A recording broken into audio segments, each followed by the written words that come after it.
എല്ലാവർക്കും നമസ്കാരം. ഞാൻ ജിജോ വാളൂക്കാരൻ. ഇന്ന് ഞാൻ ഈ വീഡിയോയിലൂടെ പറയാൻ ഉദ്ദേശിക്കുന്നത് 3 കാര്യങ്ങളാണ്. ഒന്ന്, നമ്മൾ എന്നും പറയാറുള്ള ഫ്ലൂസിയുടെ കാര്യങ്ങൾ.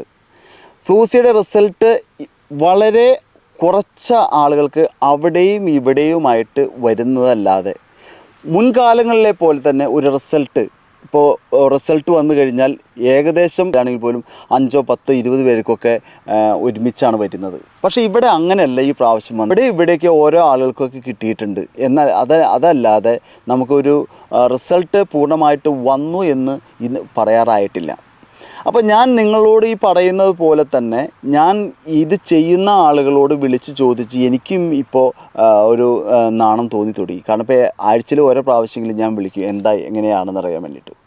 അപ്പോൾ അവർ പറയുന്നത് ഇപ്പോൾ 30% ആളുകളെ എടുക്കുന്നതിൻ്റെ പ്രീ കോമ്പുലേഷൻ, അതായത് നമ്മുടെ ഫോം പൂരിപ്പിക്കുന്ന ഡേറ്റ് എന്ന് പറയുന്നത് ജൂലൈ മാസത്തിലാണ്, ഒക്ടോബറിലാണ് അതിൻ്റെ ക്ലിക്ക് ഡേ വെച്ചിരിക്കുന്നത്.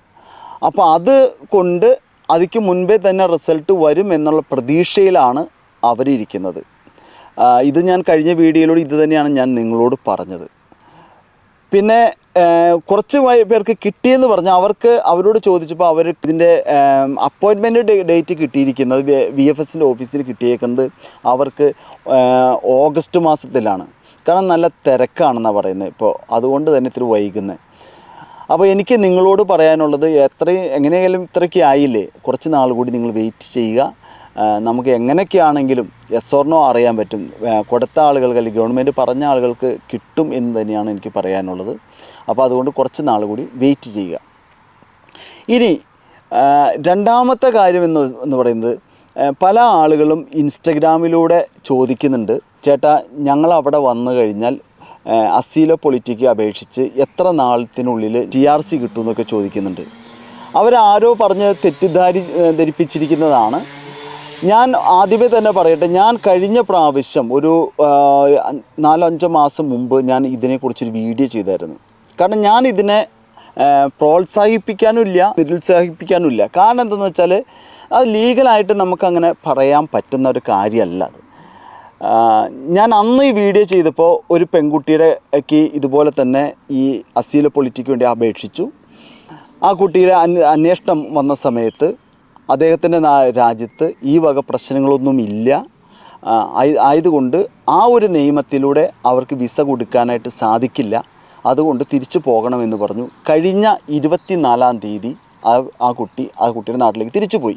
കാരണം പോകാതെ നിന്നാലും ഇതിന് വിസ ഉണ്ടാക്കാൻ ബുദ്ധിമുട്ടാണ് എന്നാണ് അദ്ദേഹത്തിൻ്റെ അഡ്വക്കേറ്റ് പറഞ്ഞത്. കാരണം ഓൾറെഡി ഇവരുടെ ഡാറ്റയും എല്ലാം ഇവരുടെ കയ്യിലായതുകൊണ്ട്, മാത്രമല്ല അവർ പോകണം എന്ന് പറഞ്ഞ് ഈ കുട്ടിക്ക് നോട്ടീസും കൊടുത്തു. അപ്പോൾ അതുകൊണ്ട് പിന്നെ ഇവിടെ നിൽക്കാൻ പറ്റില്ല, അതുകൊണ്ട് പോകാണ് എന്ന് പറഞ്ഞ് ആ കുട്ടി കഴിഞ്ഞ 24-ാം തീയതി ഇവിടുന്ന് കയറിപ്പോയി. അപ്പോൾ ഞാൻ ഒരിക്കലും ഇതിനെ നിരുത്സാഹിപ്പിക്കുന്നതല്ല. കാരണം വെച്ചാൽ ആ വീഡിയോയിൽ ഒരു സഹോദരിയാണെന്ന് തോന്നുന്നു, ഞങ്ങൾക്ക് ഇവിടെ വരുന്നതിൽ നിനക്ക് എന്താ ഇത്ര അസൂയ എന്നൊക്കെ ചോദിച്ചിട്ട് ഒന്ന് ഹാർഡായിട്ടൊക്കെ സംസാരിക്കുന്നത് കണ്ടായിരുന്നു. എനിക്ക് അദ്ദേഹത്തിനോടോ അല്ലെങ്കിൽ ഇത് കേൾക്കുന്നവരോടോ എനിക്ക് പറയാനുള്ളത്, നിങ്ങൾ എല്ലാവരും, കേരളത്തിൽ എല്ലാവരും ഇവിടെ വന്നാൽ പോലും എനിക്കോ എൻ്റെ കുടുംബത്തിനോ ജോലി സംബന്ധമായിട്ട് യാതൊരു പ്രശ്നങ്ങളുമില്ല. അങ്ങനെ വരുന്നുണ്ടെങ്കിൽ കുറച്ച് പേര് നോർത്ത് ഇറ്റലിക്ക് വരിക എന്നുള്ളതാണ് എനിക്ക് നിങ്ങളോട് പറയാനുള്ളത്. കാരണം എന്ന് വെച്ചാൽ ഞങ്ങളുടെ ഇവിടെ ഇപ്പോൾ ഒരു ഓണം തന്നെ വന്നു കഴിഞ്ഞാൽ മാക്സിമം ഞങ്ങൾ എല്ലാവരെയും കൂട്ടിയാലും ഒരു 100 ആളിൽ കൂടുതൽ ഞങ്ങൾക്കിവിടെ കിട്ടാറില്ല. അപ്പോൾ കുറച്ച് മലയാളികളൊക്കെ ഉണ്ടെങ്കിൽ ഞങ്ങൾക്കും കൂടി അത് നല്ലതായിരുന്നു. അപ്പോൾ അതുകൊണ്ട് കുറച്ച് പേര് ഇവിടേക്കും വരിക. പക്ഷേ ഇവിടേക്ക് വരുമ്പോൾ പേപ്പർ ഉണ്ടെങ്കിൽ മാത്രമേ നമുക്ക് ജോലി കിട്ടുകയുള്ളൂ.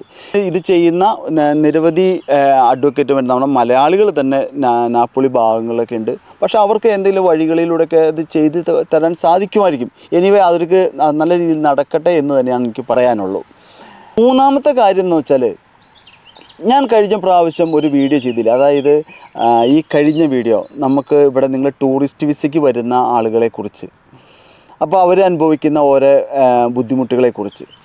അതോടൊപ്പം തന്നെ ഇപ്പോൾ ഒരു കാര്യം കൂടി എനിക്ക് പറയാനുള്ളത്, അങ്ങനെ നിങ്ങൾ യൂറോപ്പിലേക്ക് എവിടെയെങ്കിലും, ഞാൻ ഒരിക്കലും ഇല്ലീഗലായിട്ട് നിൽക്കാനായിട്ട് ഞാൻ നിങ്ങളെ ആരെയും പ്രോത്സാഹിപ്പിക്കുന്നത്, അത് നിയമപരമായിട്ട് തെറ്റാണ്. അതുകൊണ്ട് ഞാനതിനെ പ്രോത്സാഹിപ്പിക്കുന്നില്ല.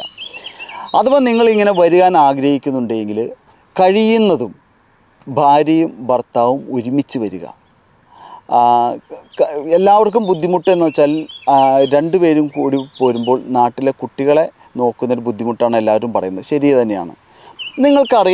അറിയുമോ എന്നറിയില്ല, ഇവിടെ വന്നതിന് ശേഷം, അതായത് നമ്മുടെ ജീവിതം നല്ല രീതിയിൽ ആക്കാൻ വേണ്ടിയിട്ട് ഇവിടെ വന്നതിന് ശേഷം പല കുടുംബങ്ങളും ഛിന്ന ഭിന്നമായ കാര്യങ്ങൾ നിങ്ങൾ അറിയുന്നില്ല.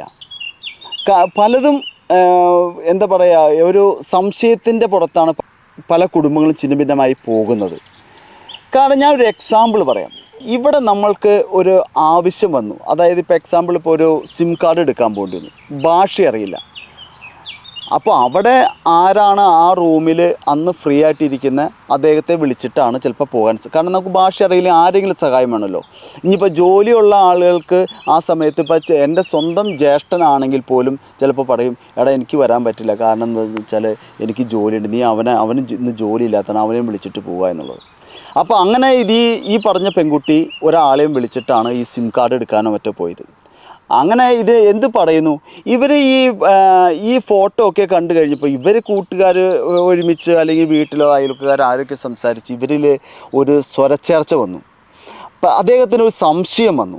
ഈ സംശയം വന്ന് ഇദ്ദേഹം അവിടെ നിന്ന് ഇവരോട് പറഞ്ഞു തിരിച്ചു വരാൻ പറഞ്ഞപ്പോൾ ഇദ്ദേഹത്തെ ഈ പെൺകുട്ടിയാണെങ്കിൽ ഇവിടെ വന്നത് ഒരുപാട്, എനിക്ക് തോന്നുന്നു 7 ലക്ഷം രൂപയും മുടക്കിയിട്ടാണ് വന്നത്.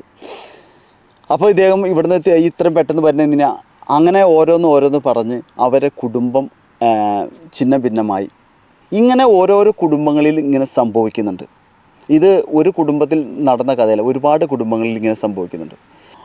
അപ്പോൾ ഞാൻ മൊത്തത്തിൽ ചുരുക്കി പറഞ്ഞതെന്ന് വെച്ചാൽ, നിങ്ങളിങ്ങനെ വരികയാണെങ്കിൽ നിങ്ങൾ അറ്റ്ലീസ്റ്റ് 2 മാസമോ 3 മാസമോ നിങ്ങൾ ഇവിടുത്തെ രീതി എങ്ങനെ നിങ്ങൾ പഠിച്ചിട്ട് പോവുകയാണെങ്കിൽ നിങ്ങൾക്ക് പിന്നീട് വലിയ പ്രശ്നം ഉണ്ടാകില്ല എന്ന് തോന്നുന്നു. കാരണം നിങ്ങൾ ഇവിടെ വരാതെ നമ്മൾ മറ്റുള്ള ആളുകളൊക്കെ പറയുന്നത് കേൾക്കുമ്പോഴാണ് നമ്മൾക്ക് കുടുംബജീവിതത്തിൽ സംശയങ്ങൾ ഉണ്ടായി വരുന്നത്. അപ്പോൾ ഇത് ഞാൻ നിങ്ങളുമായിട്ടൊന്ന് ഷെയർ ചെയ്യുക എന്നുള്ളതാണ്. ഇത് ഞാൻ പറയാൻ കാരണം വെച്ചാൽ എനിക്കറിയാവുന്ന 1-2 കുടുംബങ്ങൾ ഇങ്ങനെ അല്ലിച്ചില്ലായിട്ട് പോയതുകൊണ്ടാണ്. അപ്പോൾ ഞാൻ വീണ്ടും പുതിയ വിശേഷമായിട്ട് വീണ്ടും വരുന്നവരെ ഏവർക്കും നന്ദി, നമസ്കാരം.